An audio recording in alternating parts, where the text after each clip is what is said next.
Key agendas range from trade to security during President Moon Jae-in's visit to Vietnam. Our Kim Ji-yeon highlights for us what to expect during the APEC summit. The heads of state and representatives of more than 20 member economies are gathering in Vietnam's port city of Danang to attend this year's Asia-Pacific Economic Cooperation meeting. Founded in 1989, the APEC was established to boost economic cooperation through free and fair trade among 21 economies in the Asia-Pacific region. APEC's economic growth had been enormous, with trade among the 21 member economies expanding nearly sevenfold in 2015 compared to when it was first established, while the average tariff rate fell 5.6% from 17%. Income per capita also increased by 76% during the period. Despite these achievements, APEC faces challenges from low growth and wealth polarization that is driving support away from globalization and free trade. In light of this, Vietnam, the hosting country, has chosen the theme for this year's APEC summit as creating new dynamism, fostering a shared future.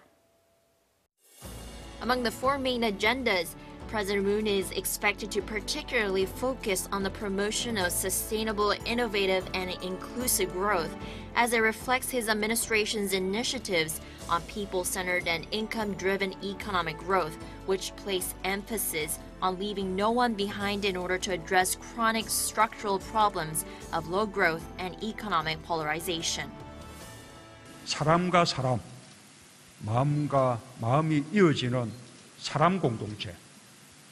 안보 협력을 통해 아시아 평화에 기여하는 평화 공동체, 호혜적 경제 협력을 통해 함께 잘 사는 상생 번영 공동체를 함께 만들어가기를 희망합니다.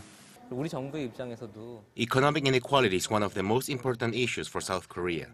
Ever since the country opened its doors when it experienced the Asian financial crisis in 1997 and 1998, it has been suffering from wealth polarization, despite achieving higher economic growth. President Moon is also expected to hold a number of bilateral summits, including leaders that are part of the six-party denuclearization talks, including China, Russia, and Japan. His so-called balanced diplomacy will be put to test to see whether President Moon can garner international cooperation and efforts to pressure North Korea to give up its nuclear and missile programs. Balanced diplomacy, according to President Moon, aims at securing cooperation from China on the North Korea issue while maintaining a strong alliance with the U.S.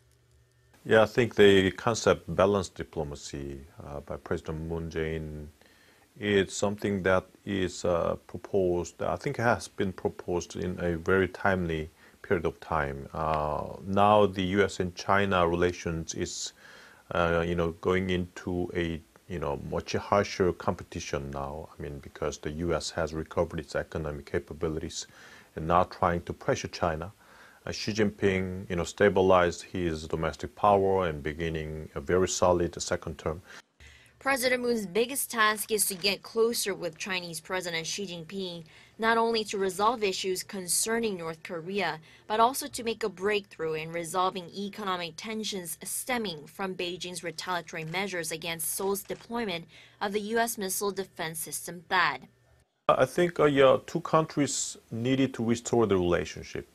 Xi Jinping needed to restore the relationship with South Korea so that South Korea would not sideline the US and Japan, which are now trying to sanction and pressure China. South Korea needs to restore the relationship because of economic relations. President Moon's visit to Vietnam comes as an opportune time to promote economic ties, as this year marks the 25th anniversary since Seoul and Hanoi first established diplomatic ties, which led to soaring trade and economic exchanges.